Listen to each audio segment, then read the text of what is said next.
There's no shipwreck that's too big for Yahusha. Teachers are out there getting really argumentative about the name of Yahusha. They say it's a demon. I had a call today from a brother who said I was teaching fake Hebrew. Well, if you don't do it their way, this is the script from Babel. Our captors have trained the world to see these four letters read from right to left. It's Yod, that's over here. Shin, Ua, Ayin. They call this wow.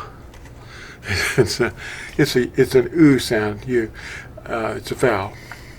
And it's in English or Latin letters, you can spell it to make the sound of it, transliterate it. It's Yeshua. And it's used a few hundred times in the scriptures as a word, either as a verb or a noun, but only once as a name. Nehemiah chapter 8, where the son of Nun is mentioned, and his name is Yeshua. In that one place, it's a diminutive form of the name Yahusha. They usually see it as YAHUSHA in the Strong's Concordance, because they were influenced. James Strong in 1890 was influenced by the Masoretic or Karaite vowel markers that they added in the 8th century. They're not in the Dead Sea Scrolls. But if you open the preface of your scriptures, NIV, NASB, or if there's one in the King James, or the Jerusalem Bible, which is an illegal word, the translators admit removing the name of the Creator. And most of the world is following another form. Anyway, this is the meaning of the word. It means salvation or deliverance. And it's used at the end of Psalm 91. The word, if you look at an interlinear search engine, look up, translation, the word, let's see, you could go straight there. Go to Psalm 91 in an interlinear search engine, and you'll see the last word that's uses the root word Yeshua, which is, I will show him my deliverance, my salvation. That's what it means. Now, imagine Paul, before he was Paul, his name was Shaul, and he was going around from city to city, even foreign cities, and he was arresting Nazarene in the assemblies. That Greek word is synagogue, in the assemblies. And he was arresting them and bringing them back bound to the chief priest and the Sanhedrin to have them killed, because they would say the name. Like Stephen, before the Sanhedrin, was killed, stoned to death, while Shaul held the garments of the people that were killing him. And Stephen was just saying the name. What name was he saying? Is there a word that could get you killed? Back then, yes, and now it's still illegal. But they weren't saying this word. No one was dying for this word. That's a common Hebrew word, and it's used in its short form, as it is here, and it means salvation or deliverance. And people are mistaking. They just listen to teachers that drill and hammer it in because they're very activated, and they want you to do it their way. But you test this stuff, and you go to the scriptures that they have in the Babylonian script that we call the captor script, and it's written this way, in Babylonian letters. It's read from right to left. Now this is this is a hey, and this is a u, or ua, and this is a shin and an ayin, and it's pronounced Husha. It's not Hosea. That's a Roman and Greek distortion. And you see that I've written it here in the script. This is the fellow that was helping. He was an Ephraimite, or actually Ephraimite. He was from the tribe of Ephraim. And he was helping Musha, or Moses, and his name meant deliverer, or salvation. And in the Strong's Concordance, which has errors in it, but 1954 will show you that name. And where he changed his name was at 13:16, in Numbers 13, verse 16. In an interlinear, you will see this. He just added one letter right here. He put a letter right here, and guess what it was? It was a yod. Musha called Husha Yahusha, which changed and transformed the name into Yahuwah is salvation, or Yahuwah is our deliverer, which is what we already know. Now, in the smaller letter, it's based on the root 3467. Another word that's only 3 letters, Yod Shin Ayin, Yasha, and it means to deliver. That's the root. And this is the name of his assistant that he changed the name of at Numbers 13:16. And then after that, it was used 216 more times as Yahusha, a 5-lettered Yod, He, Ua, Shin, Ayin. Now, if you want to look at the other languages, we can do that. You've probably been exposed to some of these. All right, you've got the word for salvation in several languages. In Greek, it's Soteria. Now that, I won't pronounce that name. It's a female idol. And it has a verb related to it, sozo, and it means to deliver. The idol's name, you don't want to say. That's against Exodus 23, verse 13. And in Latin, salus. And in 391, a fellow that they call by the name of Jerome began to translate the Hebrew and Greek into Latin, and it's called the Latin Vulgate. And that is, all you see there is IESU, which is a Christogram.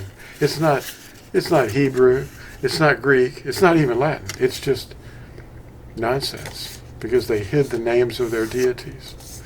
And Alexandria was where they did this. They were really serious pagans.